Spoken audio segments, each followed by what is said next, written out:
Good evening, ma'am. This is the final part of the hardware implementation that we had proposed. So here we have implemented the spectrum sensing followed by the shifting of the secondary user when it detects the presence of a primary user. So as I had mentioned earlier, this is the SDR kit, and for transmitting the OFDM signal we have used this radio antenna. It is received by this wire that is connected to the input channel. Similarly, we have another receiver for the spectrum sensing. So basically, we receive whatever is there in the air through two channels for spectrum sensing, and we transmit the OFDM signal through this antenna.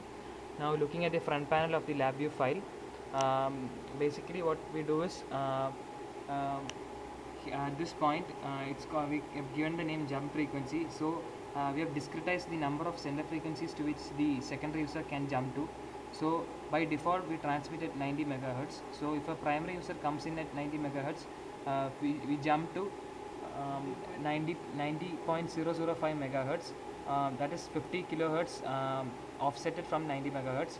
And if a primary user again comes to that point, we shift it back to 89.95 megahertz or 50 kilohertz behind 90 megahertz. So it's basically shifting, and this can happen cyclically. So if a primary user comes in again at 89.95 megahertz, it will shift back to 90 megahertz. So it will keep on shifting whenever it detects the presence of a primary user.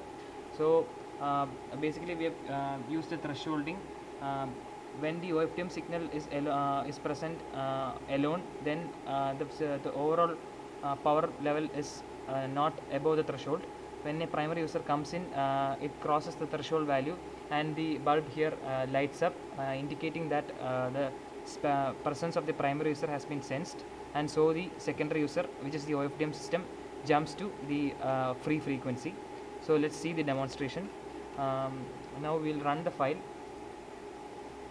So we see here the OFDM signal being received by the two channels, since we have sensing the spectrum through the two channels and transmitting it through one channel. So it's transmitted from the antenna and received by the wire. So sender frequency at 90 megahertz, we see the OFDM signal. Now what we have done is we'll transmit signal at 90 FM signal at 90 megahertz through the Nokia phone.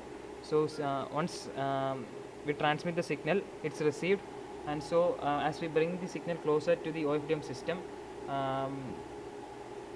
it will cross the threshold.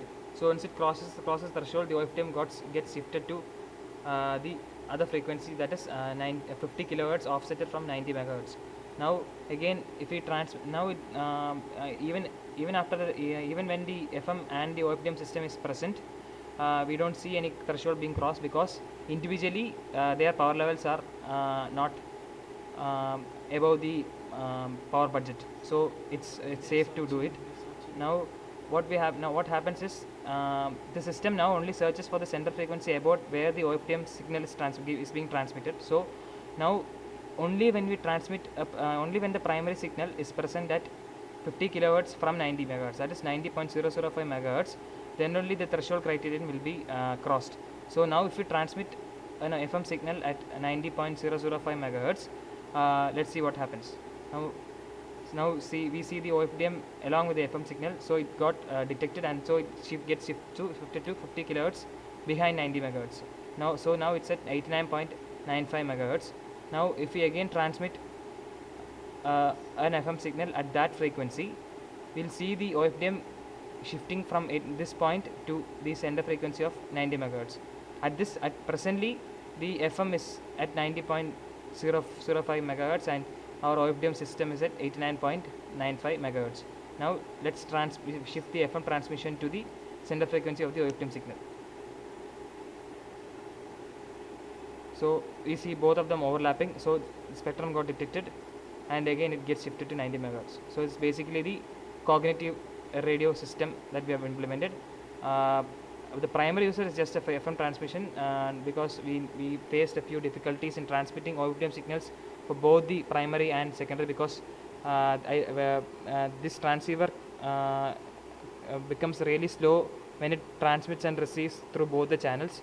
So here transmission is done only through one channel, but reception is done by both the channels, and we model the primary user as a simple FM system, but the cognitive idea is quite evidently shown.